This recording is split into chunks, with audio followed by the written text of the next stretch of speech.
così, su pochowane są. Tadeusz n'a rien oublié de cette histoire. Il était encore enfant lorsqu'en juin 1941, les unités nazies sont arrivées dans le village de Tchijew. Ici, comme dans de nombreux territoires à l'est de l'Europe, hommes, femmes et enfants juifs seront fusillés dans des forêts voisines et ensevelis dans des fosses communes. Pendant longtemps, ces crimes n'ont pas fait mémoire. Une fois les victimes enterrées, l'oubli s'est imposé. La Shoah par balle fera près de 2 millions de victimes entre 1941 et 1944. C'est ici, dans la région de Białystok, au nord-est de la Pologne, que débute notre voyage d'études. Tels des chercheurs en devenir, nous nous engageons dans cette aventure humaine et intellectuelle à la rencontre des derniers témoins de la Shoah par balle. Une période sombre, longtemps méconnue, que l'association Yahad Inunum, notre partenaire, s'est donnée pour mission de documenter. Henrik, Anthony, Tadeusz, Lucian, ils sont les seuls à pouvoir témoigner des sites d'exécution. Ce sont leurs récits que nous sommes allés recueillir, leur histoire que nous avons cherché à comprendre lorsqu'ils étaient enfants, voisins ou victimes.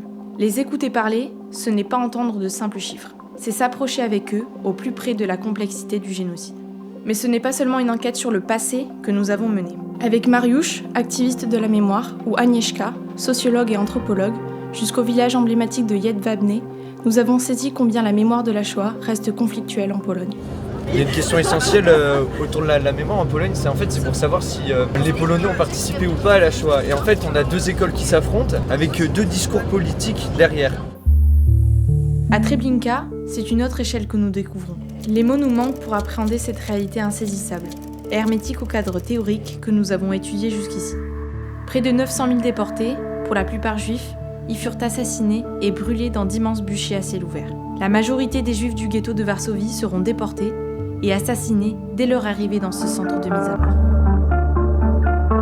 C'est ici, à Varsovie, que s'achève notre voyage, en arpentant les rues de l'ancien ghetto et en découvrant la valeur inestimable des archives de l'Institut historique juif.